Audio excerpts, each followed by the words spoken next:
Tone, I think it's only right that we start the show by looking back at the big fight on the weekend. A couple of big fights on the weekend, but the big one was Terrence Crawford defending his WBO welterweight title against Sean Porter. We've all been begging for Terrence to have that step up, right? Fight one of the elite welterweight. Sean is definitely that.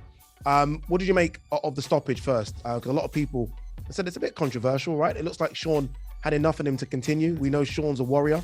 He's been down before in fights. He's got up, and you think of the fights against Adrian Broner and Errol Spence. Was Kenny right to pull him, do you think?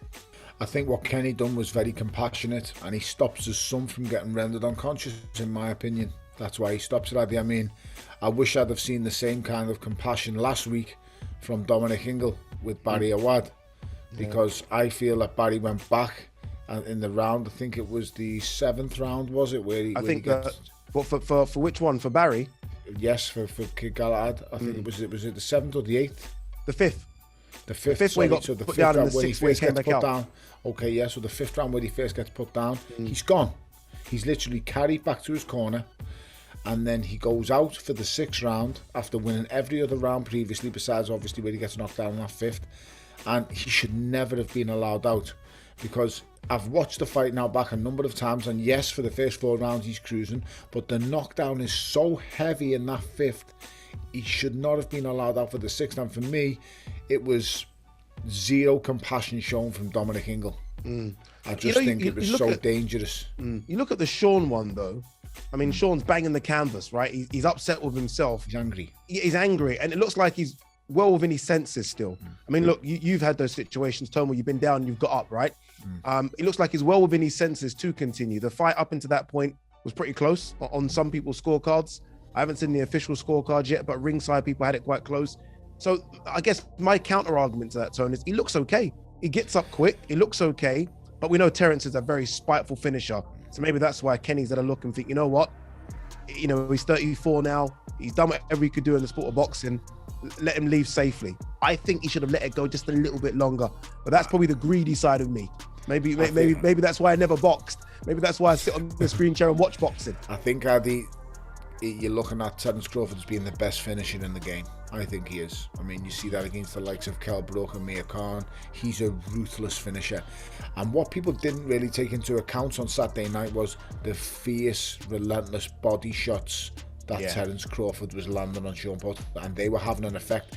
Never before have I seen Sean Porter get up and his legs still not look right.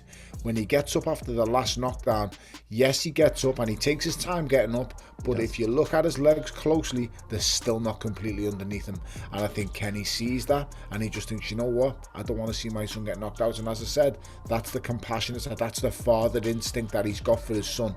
I know he says about training and stuff like that before, but believe you me, Sean Porter was well on his way to getting knocked clean out on Saturday night. And there's no shame in that, because Sean Porter's been an amazing fighter, a truly brilliant world champion at times. But like I said, I just wished I could have seen the same compassion the week before from DOMINIC INGLE, because Barry Awad got led out there, and the zero emotion from DOMINIC INGLE the minute that Kid Galahad hits the floor was frightening. Zero emotion shown. He just stands there and looks at his man on the floor, rendered unconscious. And for me, that's a businessman looking at a fighter. That is not what Kenny Porter was looking at with his son, a compassionate, caring man taking care of his fighter. Yeah, look, well done to Sean on a fantastic career. Obviously announced his retirement now, two-time world champion, and good luck to Terrence as well. Fingers crossed it is the Errol Spence fight. Errol Spence ringside watching that fight. That was Saturday. There was a fight card live on Dazn on Friday, and that was headlined by Demetrius Andrade versus Jason Quigley. Big step up for Quigley, and I think we saw how big a step up it was, him getting stopped in the 2nd round. On Andrade, what next for him? Like, he's been begging for an opportunity, right? Especially at 160. He'll move up to 168. I guess it's for Eddie and Matchroom to secure him a fight, a big fight as well. No more of these type of opponents. He wants some of the big world champions. Will he get them? I think as long as he stays unbeaten and he remains world champion, he has to get them, Addy. So it's only a matter of time. For the life of me, I can't work out why Triple G wouldn't want to face him. Yeah. Is it because he doesn't like the style? Yes, he's looking at the Canelo 3rd fight down the line somewhere, but why wouldn't he want to be a world champion again? It mystifies me, or unify the titles again. So I think there's a challenge there, I just think it's alarming how many of these other fighters don't want anything to do with Demetrius Andrade. Yeah. It's alarming, it really is, because he's a brilliant fighter. I get it, he's a southpaw, he's awkward, but listen guys, this guy's unbeaten, he's a 2-weight world champion. Why doesn't anybody want to take his O? Because if it was anybody else, everyone would want to take his 0. But no one wants to take it Demetrius Andrade 0. Is that because you don't like the fight? Is that because you don't like his style?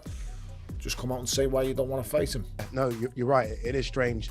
There is Gennady Golovkin, there's Derevyanchenko there, there's Munguia, there's Jamal Charlo. There's big names, and hopefully for the sake of Demetrius Andrade, who is a 2-weight world champion, as you mentioned, unbeaten, fingers crossed, he can get a big fight at the start or the spring of 2022. There was a fight card in the UK as well. It was good to see Dan Azeez, 2 guys in your former division as well. Dan Azeez taking on Hosea Burton. We'll talk about that one in a second. But I do want to touch on your other former division, Richard RIAKPORHE. He's been out for a long time, a couple of fights now back to back. He took on Duradollah, who looked awful, let's be honest, did look awful. On RIAKPORHE, what next for him? All right, there was a time when everyone thought he was quite close to a Coley. Those couple of years out the ring has separated them now. What next for him? Is there a Coley fight potentially next year, or is he way off that? No, I don't think he's way off. I mean, RIAKPORHE has some really solid wins over the likes of Chris Billum-Smith, over the likes of Tommy McCarthy. He's a solid, all-round, really good fighter. I do rate RIAKPORHE, I really do. I like what I see. I mean, you can't read too much into the Duradollah win because Duradolah's literally shot to bits. I mean, there's only one man who's been shot to bits more than Duradollah, and that's John McClane. So we've just got to hope that he gets the right opponents.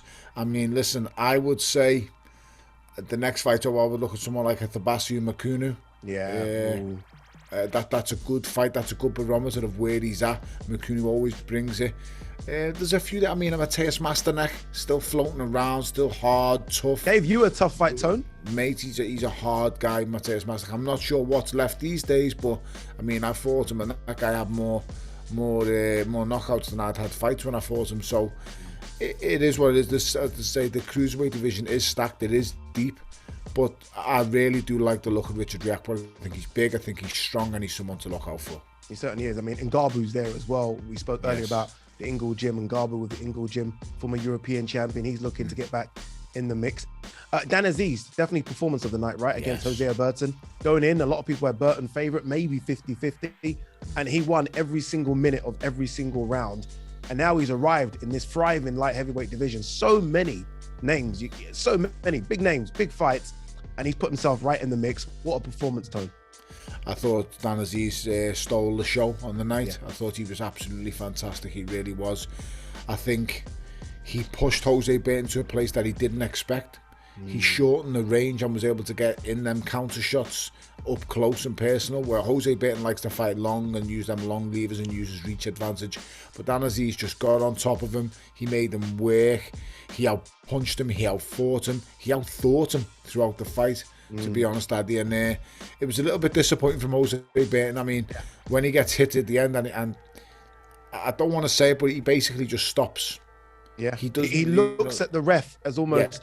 to help him. Yeah, jump in here. Help me. A bit too much. Yeah. And I like Jose Burton. I think he's a good fighter, but he's an on-top fighter. And when things don't go his way, he tends to look for a way out. And that should he not have used his experience there? Obviously, look, he's way more experienced than Dan Azeez. Should he not have taken a knee? You know what, I'm not going to lie, Addy, I'm not big on fighters taking knees. I think it's very clever, but then it also shows a weakness in your mental state. Yeah. So I was never able to take a knee. I wish sometimes I could have. Maybe I wouldn't have got stopped, to be honest, but I was never able to take a knee. I just, as I say, I've seen fighters do some really clever things over the years. I remember Diego Corrales in that monster fight many years ago where he spits the gum shield out and he gets himself time against Castillo. Yeah. And it's time that he needs and he uses really well, and he comes back and knocks Castillo out.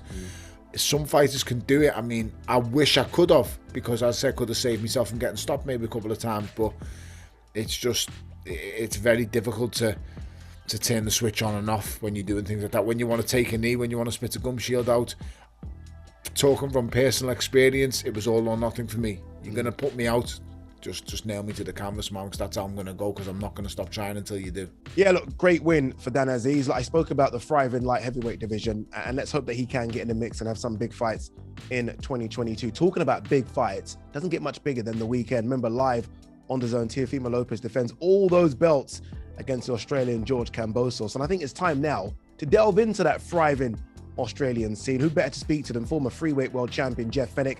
And he's alongside his protege, the unbeaten Brock Jarvis.